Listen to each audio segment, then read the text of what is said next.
I go by Cassandra Wilson, though most people know me as Cassie.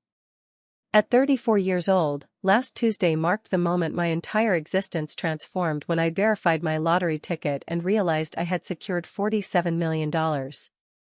My fingers trembled as I gazed at those 6 numbers that aligned perfectly. Once the initial astonishment subsided, an unusual thought entered my mind. I would share this news about this money with absolutely nobody. You understand, I have a complex history with my family regarding financial matters.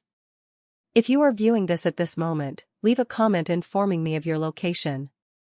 Before I share details about this transformative decision, click like and subscribe to discover more authentic stories about family devotion and disloyalty that could potentially alter how you perceive your own connections. Prior to that momentous Tuesday, my existence was distressingly unremarkable. I was employed as an accountant at a modest marketing firm in Portland, earning barely enough to live reasonably comfortably, though never enough to feel financially secure. My apartment was a humble one-bedroom situated on the city's outskirts, nothing extravagant, but it belonged to me. Each morning I would awaken at 6, prepare my coffee and begin my day with the constant anxiety of bills and deadlines looming over my head. The position was taxing, with 60-hour work weeks becoming standard rather than unusual, especially during tax season. My family circumstances were complex, to put it mildly. My parents Gregory and Diane Wilson separated when I was 14 and both entered new marriages within 2 years. My father Gregory, a high school physics instructor, married Stephanie, a real estate professional with costly preferences and an even costlier lifestyle. My mother Diane discovered love with Warren, a prosperous business proprietor who possessed more wealth than my father but maintained a restrictive grip on every dollar. I have 2 siblings. My younger sister Lisa is 30 and has consistently been the favored child. She completed her education at an Ivy League university, married a surgeon named Paul, and currently resides in a stunning house in the suburbs with their 2 flawless children. Then there is my older brother Jason, 36, who despite his charisma and intellect has never entirely figured out his existence. He shifts from position to position, relationship to relationship, and has transformed borrowing money from family members into something resembling an art form. The routine was consistently identical: desperate telephone call, emotional appeal, promise to repay it, then complete silence until the subsequent crisis. Extended family was equally complicated. My Aunt Martha, my mother's younger sibling, was perhaps the sole authentic person in our family circle. Despite living paycheck to paycheck as an elementary school instructor, she consistently discovered ways to appear when it counted. She operated an ancient Honda that produced concerning noises, lived in a modest apartment filled with books and plants, and never complained about her situation. In striking contrast was my Aunt Heather, my father's older sibling, who had married into wealth and never allowed anyone to forget it. She devoted holidays critiquing everyone's life decisions and delivering backhanded remarks about my career, apartment, and continuously single status. My cousin Ryan, her son, had inherited her sense of entitlement but none of her financial achievement, and possessed a gambling problem that the family pretended not to acknowledge. My history with financial assistance in the family had rendered me cynical. When Jason required $5,000 for rehabilitation 3 years ago, I depleted my modest savings account to assist him, only to learn months later that he had never actually attended treatment. When Lisa required assistance with her wedding expenses, I placed $2,000 on my credit card that she committed to repay after the honeymoon. 5 years later, I was still anticipating payment. When my father required a loan to repair his roof following a storm, I sent what I could only to observe photos of him and Stephanie vacationing in Cancun the subsequent month. The sole person who understood the complete extent of these betrayals was my best friend Charlotte. She had met me in college, and unlike most relationships in my existence, ours had remained constant. Charlotte worked as a nurse, comprehended struggle, and never judged my complicated feelings regarding my family. She served as the voice of reason when I felt myself becoming bitter, reminding me that not everyone was attempting to take advantage of me. At work, circumstances were not significantly better. My boss Arnold had a tendency of claiming credit for my ideas during meetings with clients. My colleague Derek consistently departed early, leaving me to manage his responsibilities, yet somehow consistently managed to receive the recognition I deserved. Despite being undervalued, I kept my head down and continued to work diligently, hoping eventually it would prove worthwhile. Purchasing lottery tickets was my one modest indulgence, a weekly ritual that my family enjoyed teasing me about. Every Friday, I would stop at the corner store and expend $10 on tickets. My mother described it as a tax on people who could not comprehend math. My brother joked that I should simply give him the money directly instead of squandering it. My father lectured me about probability and statistics.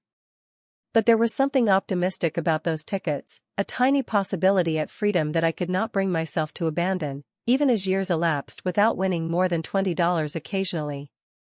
I possessed dreams, naturally. I wanted to travel to witness places beyond the Pacific Northwest. I wanted to return to school, perhaps obtain a master's degree in something I was genuinely passionate about. I wanted to possess enough savings that an unexpected car repair would not send me into a financial crisis. But these dreams appeared increasingly distant as I approached my mid-30s, still repaying student loans and carrying a modest but persistent credit card debt that never seemed to decrease despite my careful budgeting. Each month was a careful balancing act of bills, groceries, and the occasional dinner out with Charlotte. I collected coupons, compared prices, and knew precisely which store offered the best deal on everything from toilet paper to coffee. I operated a 10-year-old Corolla that produced a concerning noise when it rained, but could not afford to replace it. I had mastered the skill of appearing perfectly fine while constantly calculating costs in my head, wondering if I could afford to accept an invitation, or if I needed to invent an excuse to remain home. This was my existence before everything transformed. Ordinary? Sometimes difficult occasionally? Lonely? But stable in its own manner. I had no notion how a single piece of paper was about to completely overturn everything I thought I understood about myself and the people I called family. The day I purchased the winning ticket was actually my 34th birthday. I had just completed a particularly exhausting week at work, where Arnold had once again claimed credit for my financial strategy that saved a major client thousands of dollars. I stopped at Gus Corner Market as I did every Friday, but this time with a slight variation in my routine. "Happy birthday, Cassie," Gus called out as I entered. Gus was a kind older man who had operated the store for over 30 years. He knew all his regular customers by name and consistently had a friendly word to share. "Thanks, Gus." "The usual please and perhaps one extra for good luck," I replied, handing him $20 instead of my typical 10. "Birthday splurge, correct? Maybe today is your fortunate day," he said with a wink as he handed me my tickets. Out of my usual quick pick, I decided on a whim to select my own numbers. I chose my birth month and day 3 and 16, my mother's birthday 12, my father's birthday 21, Martha's birthday 9, and Charlotte's birthday 30. 6 numbers that represented the most significant people in my existence, even those who had disappointed me. That evening, I ordered takeout from my favorite Thai restaurant, opened a bottle of wine Charlotte had given me as a birthday gift, and settled in for a quiet night alone. The lottery drawing was at 8 p.m., but I barely paid attention as I scrolled through social media observing posts from acquaintances enjoying far more exciting birthday celebrations than mine. At 8:30, I remembered the tickets and lazily picked up my phone to verify the numbers, expecting nothing as usual.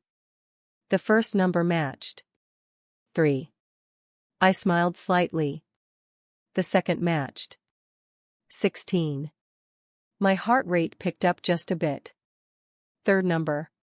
12. Fourth. 21. By now my palms were perspiring. Fifth number. 9. I was holding my breath. Sixth and final number. 30. I stared at my phone for what felt like an eternity. This could not be accurate. I must have read something incorrectly. I verified again and again. I turned on the television and rewound to the live drawing. I watched as each of my numbers appeared on the screen one after another. My hands shook so severely I dropped the remote. "No way," I whispered to the empty apartment. "No way." According to the lottery website, I was the sole winner of $47 million. After taxes, it would be somewhere around $28 million. An unfathomable sum for someone who had been excited earlier that day about a 10% off coupon for laundry detergent. I did not sleep at all that night. Instead, I devoted hours researching lottery winners online.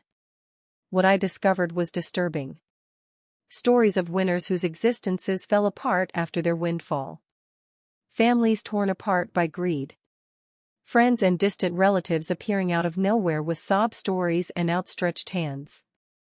Winners who were bankrupt within 5 years, more miserable than before they had won. One article called the lottery the quickest path to losing everything you care about.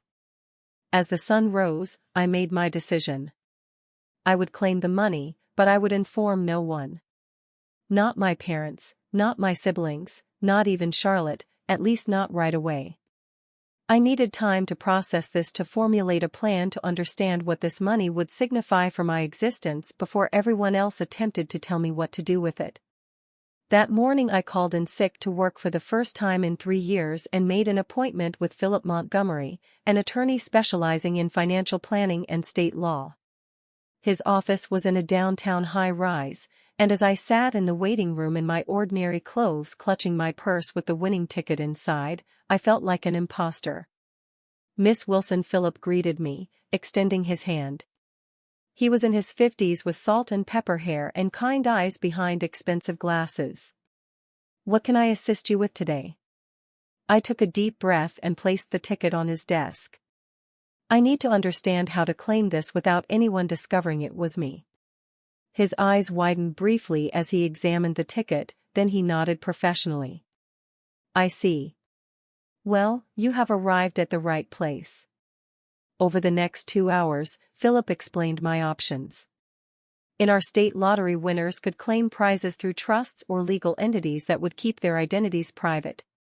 He outlined the process of establishing a blind trust, how taxes would function, and the importance of assembling a team of financial advisors to assist manage such a large sum. The biggest mistake winners make, he told me, is informing too many people too quickly. Once that occurs, there is no going back. I nodded, relieved that my instinct had been accurate. I want to do this correctly. I do not want this money to ruin my existence. As I departed Philip's office with a folder full of documents and a list of next steps, I felt a strange combination of excitement and dread. I possessed more money than I had ever dreamed of. Yet I could not share this life-changing news with anyone. I would be living a double existence, pretending to be the same struggling accountant while secretly being a multi-millionaire. Over the next 2 weeks, I worked with Philip to establish the trust, claim the winnings, and set up investment accounts. We created a comprehensive financial plan that would ensure I would never have to worry about money again, even if I lived to be 100. The money was genuine now, sitting in accounts under my control, yet my day-to-day existence remained unchanged. I still went to work, still complained about bills with coworkers, still operated my old Corolla. The secrecy was starting to weigh on me. I found myself wondering about my family. Would they be happy for me if they knew? Would they respect my boundaries? Or would they perceive me as nothing more than a walking ATM? The questions haunted me, and gradually, an idea began to form. What if there was a method to discover how my family would react to my newfound wealth without actually revealing it? What if I could test their character before deciding who to share my secret with? The plan crystallized one night as I lay awake staring at the ceiling. I would create a scenario where I needed financial assistance. Not a huge amount, but enough to be significant. I would approach each family member with the same story, the same request, and observe who would assist me without the prospect of gaining anything in return. Only then would I understand who deserved to be part of my new existence. The next day I met with Philip again to ensure my finances were properly secured before proceeding with my plan. We had established a diverse investment portfolio, set up trusts for future charitable giving, and created a modest personal account that would allow me to access funds without raising suspicion. The bulk of the money was safely invested, untouchable by anyone but me. "Everything is in order," Cassandra Phillip assured me, sliding a folder across his polished desk. "Your financial future is secure. You could stop working tomorrow if you wanted to." The thought was tempting, but I understood when an abrupt lifestyle change would raise questions. I was not prepared to answer. "I think I will remain at my job for now," I replied. "At least until I figure some things out." That evening I invited Charlotte over for dinner. As we sat on my small balcony with glasses of wine, I decided to share part of my plan with her. I could not keep everything bottled up, and I trusted her more than anyone. "I am thinking about conducting a sort of experiment with my family," I began carefully. Charlotte raised an eyebrow. "What kind of experiment?" I took a deep breath. "I am going to inform them I lost my job and need financial assistance, just to observe who actually cares enough to assist me when I need it." Charlotte's expression shifted from curiosity to concern. "Cassie, that seems manipulative." "Why would you do that?" "Because I am tired of being the only one who assists when others need it," I said, not quite meeting her eyes. "I want to understand who would be there for me if the tables were turned." "But lying to test people, that does not sound like you." Charlotte sat down her wine glass. "Why not just ask them how they feel about you? Have an honest conversation?" I left without humor. "Right, because my family is so excellent at honest conversations." "You understand how they are, Charlotte. You have witnessed how they treat me. Still, this feels incorrect. What are you attempting to prove?" "I am not attempting to prove anything," I insisted, though that was not entirely accurate. "I just want to understand who actually cares about me versus who perceives me as a resource." Charlotte shook her head. "I think you are going to hurt yourself more than anyone else with this." "But I recognize that look in your eye. You have already made up your mind." She was correct. I had devoted that day crafting my story, making sure it was believable, but not so dramatic that it would raise suspicion. I would inform everyone that the marketing firm I worked for had suddenly shut down after losing its biggest clients. I would say I required $5,000 to cover rent and medical expenses until I found a new position. It was a significant amount, but not outrageous, and certainly not beyond the means of most of my family members. I made a list of everyone I would approach: my mother Diane and stepfather Warren, my father Gregory, and stepmother Stephanie, my sister Lisa and her husband Paul, my brother Jason, my Aunt Martha, my Aunt Heather, and my cousin Ryan. 10 people, all of whom had turned to me for assistance at some point, all of whom I had supported either financially or emotionally when they needed it. The next day I practiced my story with Charlotte, who reluctantly agreed to assist, despite her misgivings. "You need to sound genuinely distressed, but not desperate," she advised, "and have specific details prepared about the company closing. They might ask questions." I nodded, taking notes. "I will say the CEO had been embezzling funds, and the company is under investigation." That would explain why it occurred so suddenly, and why I might not receive my final paycheck. "And what about your job search?" "They will inquire about that. I have been applying everywhere, but the job market is tight, especially for specialized accounting positions. I have some interviews lined up, but nothing definite yet, and my emergency fund is depleted from some recent medical tests." I had thought through every detail, creating a scenario that would elicit sympathy without raising too many questions. As I finalized my plan, I felt a twinge of guilt. Was Charlotte correct? Was this manipulative and incorrect? But then I remembered all the times I had depleted my savings to assist these same people, often at great personal cost, and my resolve strengthened. This was not just about testing them. It was about protecting myself and my future. I made a prediction list of how I thought each person would respond. My mother would probably offer some assistance, but less than I needed. my father would lecture me about financial responsibility, but might send a small amount. Lisa would claim she could not assist due to the kids' expenses. Jason would definitely say he had no money. Warren and Stephanie would refuse outright. And Heather would judge me for my poor life choices. Cousin Ryan would promise assistance that would never materialize. The only person I had genuine hope for was Aunt Martha. Despite having the least to give, she had consistently been the most generous with what she had. But even with her, I tried to keep my expectations low. $5,000 was a lot of money for a public school teacher living alone. The plan was set.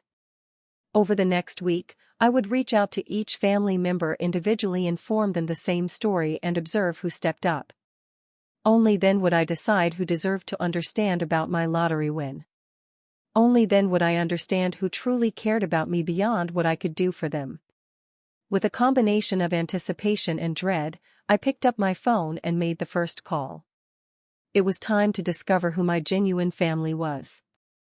I decided to call my mother first. Diane had consistently prided herself on being a nurturing parent, frequently reminding us how she had sacrificed her own dreams to raise her children. If anyone would assist, I thought it would be her. My hands trembled slightly as I dialed her number. She answered on the third ring, sounding distracted. "Hi, Mom," I said, intentionally, making my voice sound strained. "Cassie. Is everything okay? You sound upset?" I launched into my prepared story, informing her about the company suddenly closing, the lost wages, and my precarious financial situation. As I spoke, I could hear her breathing change, growing more concerned with each detail. "Oh, honey, that is terrible," she said when I finished. "Have you applied for unemployment? What about your emergency fund?" I explained that unemployment would take weeks to process and that my emergency fund had been depleted by recent medical tests for some concerning symptoms. I did not specify what the symptoms were, allowing her imagination to fill in the blanks. "I hate to ask this, Mom, but I need assistance. About $5,000 to cover rent and medical bills until I can find something new. I promise I will repay you as soon as I can." There was a long pause on the other end of the line. "Oh, Cassie. You understand, Warren and I just put a down payment on the Lay house. We are pretty cash poor right now." Her voice took on a slightly defensive tone. "Have you asked your father, or Lisa? Paul makes good money at the hospital?" I was hoping to avoid asking Dad, I said truthfully, "and Lisa has the kids and their private school tuition." "Well, let me speak with Warren and see what we can do," she said finally. "But I cannot promise anything. You understand how tight he is with money, especially when it comes to, well, you understand." I did understand. Warren had never considered me his responsibility, making it clear from the beginning that his money was for my mother and any children they might have had together. They never did. "Sure, Mom, just let me know as soon as you can. The rent is due next week." "I will, honey, and I am so sorry about your job. These things consistently work out for the best, though. Maybe this is a sign you should look at changing careers to something more stable." After hanging up, I noted her response in a journal I had started for this purpose. She had expressed concern, but immediately looked for methods to pass the responsibility to someone else. She had not outright refused, but I suspected her conversation with Warren would conveniently result in them being unable to assist. The next day, I met my father Gregory for coffee. I chose a public place, thinking he might be less likely to react negatively in such a setting. "You look tired," was his greeting as I sat down across from him. I gave him a weak smile and launched into my story. His face remained impassive as I spoke, occasionally nodding or frowning at certain details. When I finished by asking for assistance with the $5,000, he leaned back in his chair and crossed his arms. "Cassandra, I have consistently taught you about financial responsibility." He began, slipping into his teacher voice. "This is precisely why I told you to keep 6 months of expenses saved at all times. What occurred to that plan? Life occurred, Dad, I replied, trying to keep the frustration out of my voice. Medical bills, car repairs. Not everyone can afford to set aside that much money. Decide heavily. And now you expect others to bail you out. What about your spending habits? Do you genuinely need that apartment in that neighborhood? What about your cable subscription and those streaming services? For the next 20 minutes, he lectured me about financial planning, the job market, and the importance of living below one's means. Not once did he offer any actual assistance. I would love to assist you, Cassie, but Stephanie and I are focusing on our retirement right now. We cannot afford to dip into those funds. It would be financially irresponsible. He patted my hand patronizingly. This will be a good learning experience for you. Sometimes we need to hit rock bottom before we make necessary changes. I nodded, fighting back tears that were only partly for show. Even expecting this response, it hurt to hear him dismiss my needs so easily. My sister Lisa was next. I drove to her beautiful suburban home on a Saturday afternoon. Her husband Paul was golfing, giving us privacy to talk. Cassie, what a surprise, she exclaimed when she opened the door. The kids are at their swimming lessons. Come in. Her house was immaculate with expensive furniture and framed professional family photos on every wall. As we sat in her gourmet kitchen sipping lattes from her commercial-grade espresso machine, I informed her about my situation. "Oh my God, that is awful," she gasped, reaching across the granite island to squeeze my hand. "I cannot believe they would just close like that. Poor you." Her sympathy seemed genuine, and for a moment I felt hopeful. Then I mentioned needing to borrow $5,000. "Oh," she said, her expression shifting slightly. "Well, this is actually not a great time. We just purchased the new Audi last month, and the kids' tuition was due. Plus we are redoing the master bathroom." She glanced around nervously. "Paul handles most of our finances, and he is genuinely strict about our budget." "I understand," I said quietly. "I would not ask if I was not desperate." I know, she said quickly. "Let me speak with Paul and see what we can do. Maybe we can assist with a smaller amount. Or perhaps you could move in with us temporarily. The guest room is being used for storage right now, but we could clear it out." I thanked her for the offer, but explained that moving would be difficult with my job search centered in the city. She promised to call me after speaking with Paul, but the manner she avoided eye contact told me all I needed to understand. My brother Jason was perhaps the most disappointing. After sending him a detailed text about my situation, he responded with a brief message. "That sucks, sis. Really tight right now myself. We'll call you later." He never did. My follow-up messages went unanswered, and when I tried calling him directly, the calls went straight to voicemail. This from the same brother who had borrowed thousands from me over the years, consistently with tearful promises of repayment that never materialized.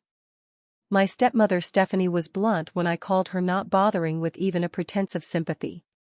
"Cassandra, I am sure this is difficult, but Warren and I are not in a position to assist. Perhaps this is an opportunity for you to learn better financial management skills. Have you considered downsizing your apartment or getting a roommate?" When I pointed out that I had assisted them with repairs to their vacation cabin last year, she bristled. "That was different.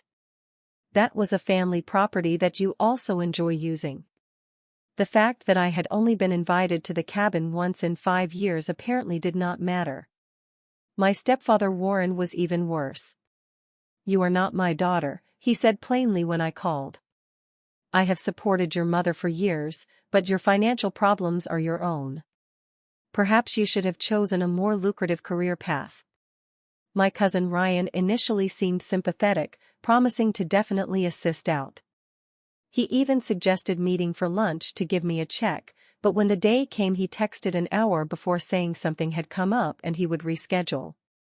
He never did and eventually stopped responding to my messages altogether. Aunt Heather's response was perhaps the least surprising but still painful.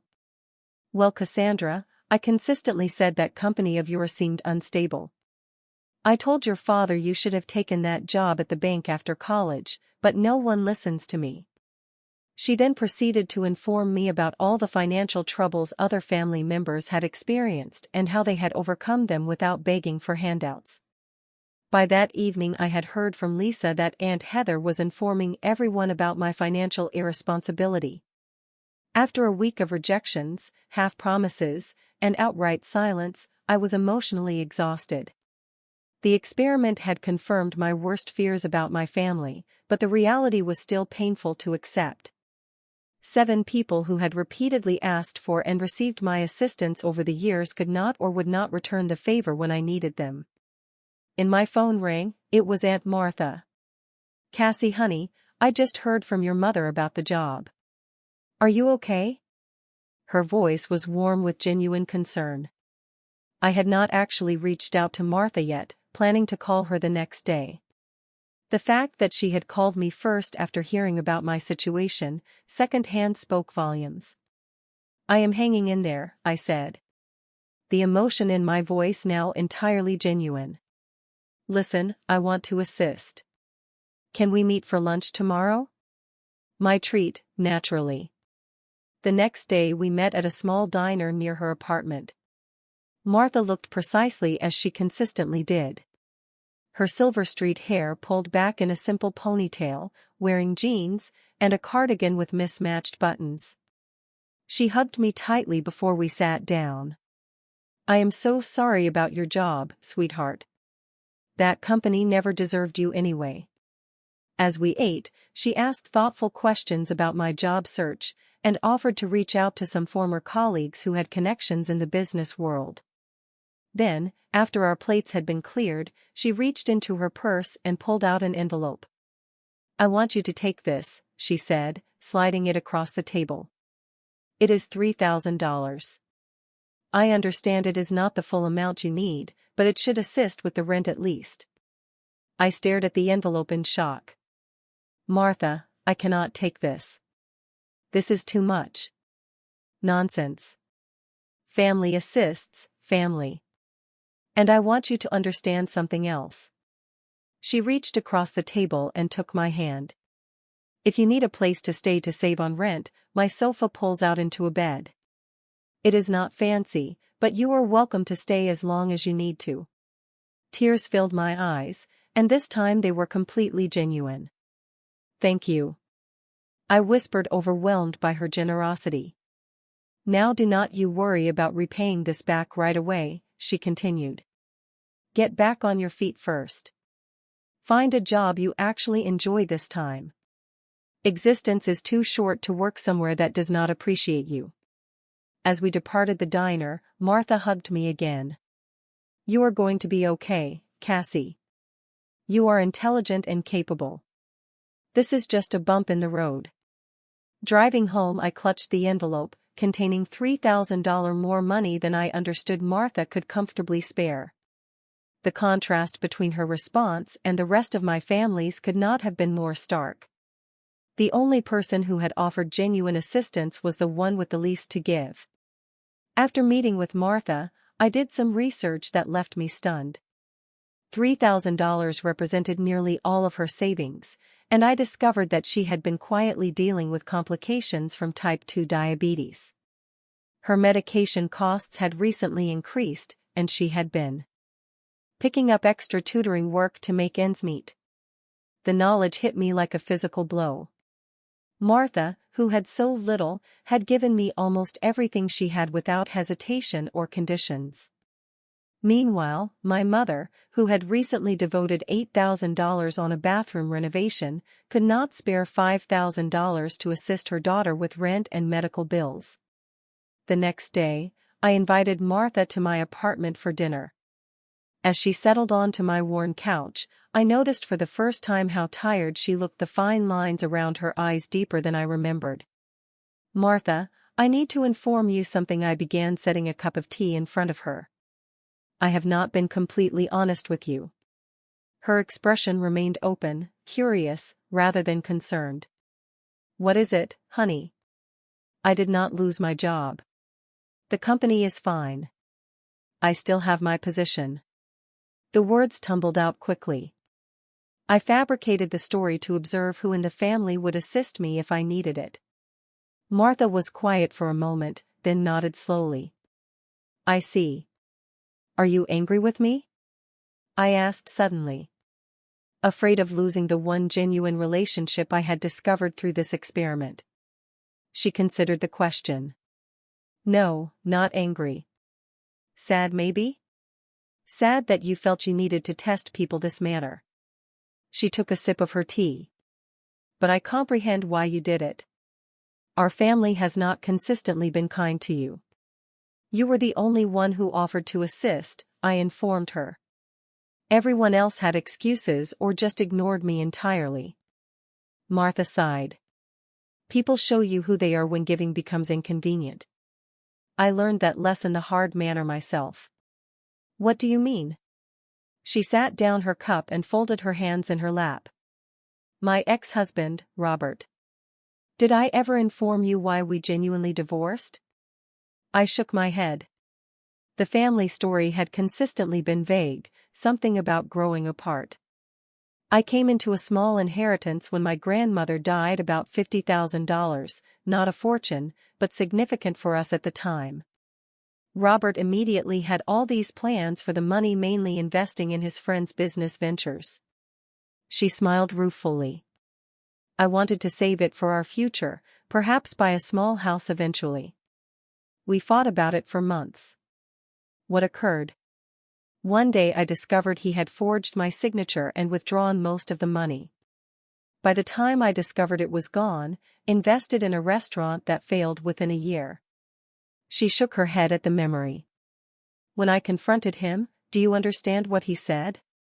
That it was our money, not just mine, and he had as much right to it as I did, as if my name on the inheritance meant nothing. I was shocked. I had no notion. The family preferred the growing apart story. Less messy. She reached for my hand. The point is, I learned that some people perceive you as a resource rather than a person, and it is a painful lesson. I am so sorry that occurred to you, I said, squeezing her hand. It was a long time ago, but it taught me something significant about money and relationships. She looked at me intently.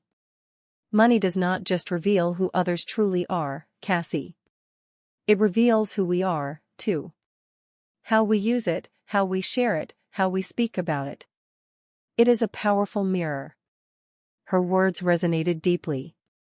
In that moment, I made a decision. Martha, there is something else I need to inform you. Something significant. I took a deep breath. I won the lottery 3 weeks ago, $47 million. Her eyes widened, but she remained silent, waiting for me to continue. I have not informed anyone else. Not my parents, not Lisa, or Jason, not even Charlotte. You are the first to understand. Oh, Cassie, she breathed. That is life-changing. I understand. And that is why I did this test. I needed to understand who would be there for me without knowing about the money. Martha nodded slowly.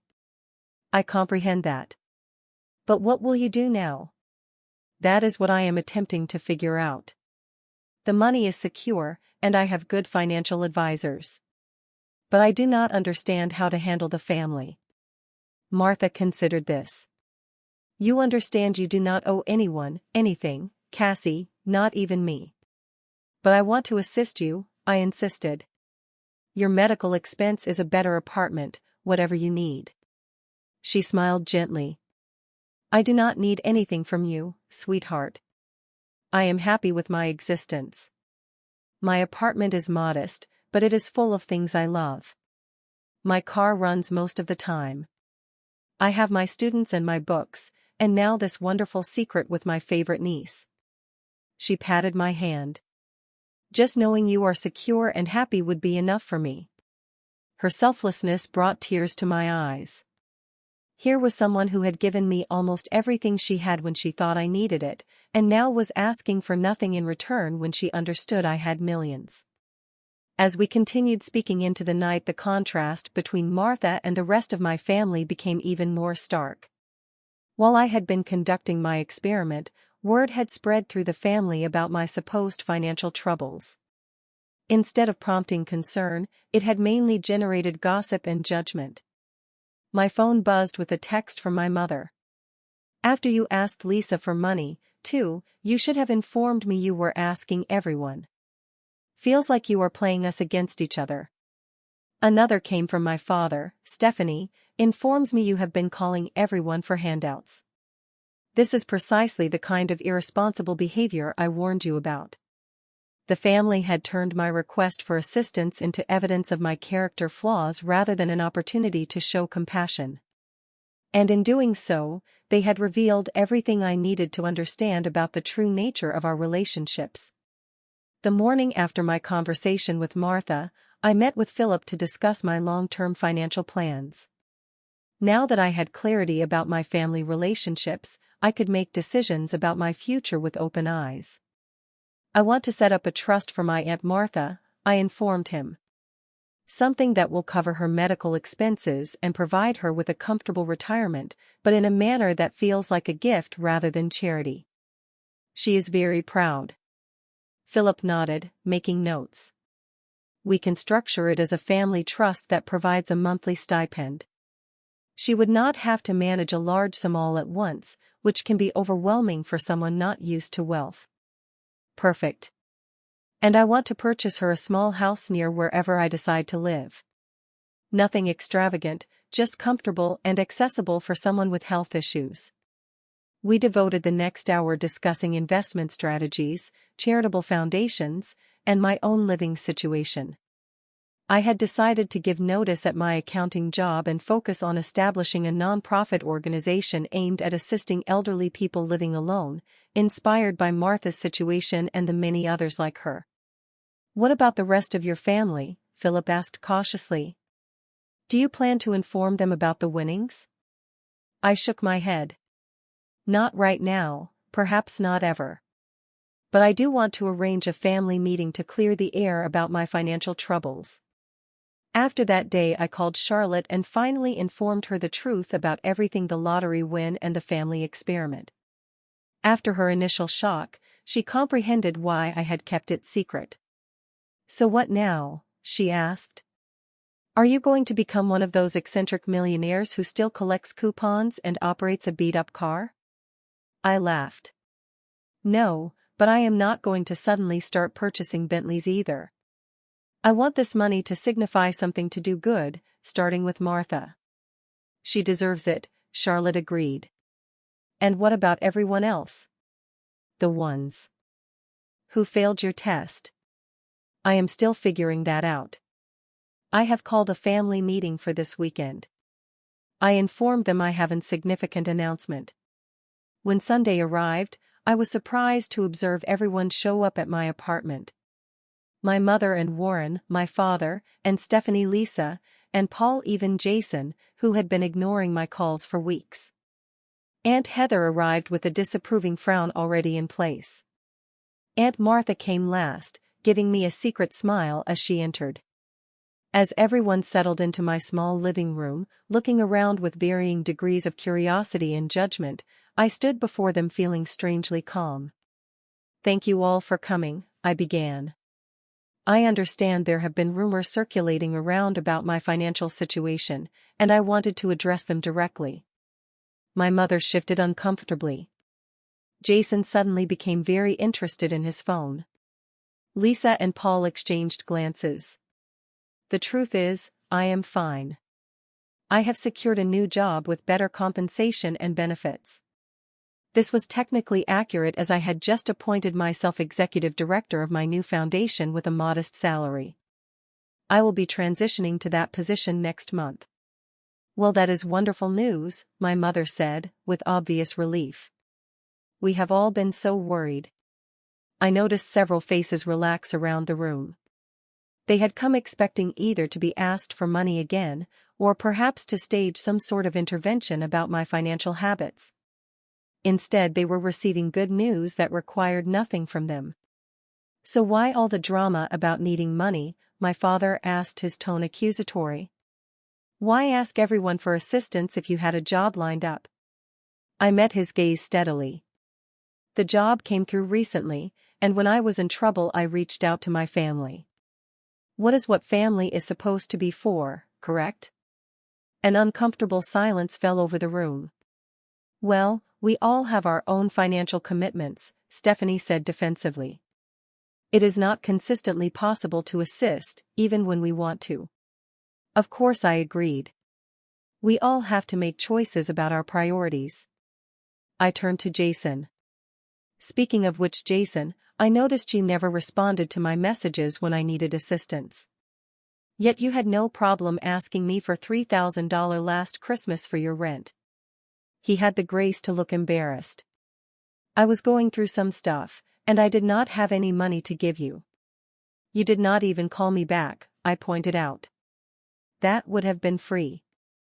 The meeting continued in this vein, with me calmly but firmly addressing the hypocrisy and absence of support I had experienced. No one admitted any wrongdoing.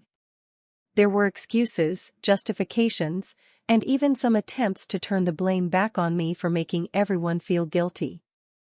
As they filed out after an uncomfortable hour, I felt a strange sense of closure. I had not informed them about the lottery win, but I had stood up for myself in a manner I never had before. The money had given me something perhaps more valuable than wealth itself. I encouraged to perceive my relationships clearly and to set boundaries accordingly. Martha stayed behind after everyone departed, helping me clean up the coffee cups and plates. "You did well," she said quietly. "That could not have been easy." "It was actually easier than I expected," I replied. For the first time I was not afraid of disappointing them because I realized their opinion of me was never based on who I genuinely am. Martha smiled. "That is a powerful realization. So what occurs next?" "Next," I said, "we start looking at houses. For both of us." 1 year later, my existence was unrecognizable from the day I had first discovered those matching lottery numbers. I had moved into a beautiful but modest home in a quiet neighborhood with a garden that brought me joy each morning. My 3 blocks away was Martha's new house. A single-story craftsman with wide doorways to accommodate her walker on the days her diabetes made walking difficult. My nonprofit organization's second family had grown beyond my expectations. We provided companionship, home repairs, and financial assistance to elderly people living alone, with a special focus on those estranged from their families. The work was rewarding in a manner my accounting career had never been, and we had already assisted over 200 seniors in our city. Charlotte had eventually joined the organization as our outreach coordinator, bringing her nursing expertise and compassionate nature to our mission. She and I still had our weekly wine nights, though now they took place on my comfortable patio rather than in my cramped apartment. My relationship with my family had shifted into something more distant but also more honest. I maintained occasional contact with most of them, polite birthday calls and holiday gatherings, but the pretense of closeness had fallen away. Without the expectation of emotional intimacy that had never actually existed, our interactions became less painful. None of them understood about my lottery winnings. As far as they were concerned, I had simply found success with my new career in nonprofit management. They seemed to accept this explanation without much curiosity about the details, which informed me everything I needed to understand about their interest in my existence. There had been moments of temptation to reveal the truth, particularly when Jason called asking for money for a new business venture or when Lisa complained about the cost of her kitchen renovation. At each time I remembered the silence when I had needed assistance, and the choice became clear. Interestingly, there had been occasions when family members genuinely needed assistance. When my father had a minor heart attack and faced unexpected medical bills, I anonymously paid them through the hospital's patient assistance fund. When my cousin Ryan finally entered rehab for his gambling addiction, I made an anonymous donation to cover his treatment. They never understood the source of these gifts, and I preferred it that manner. Martha and I had dinnered together at least twice a week. Her health had improved dramatically with proper medical care and less financial stress.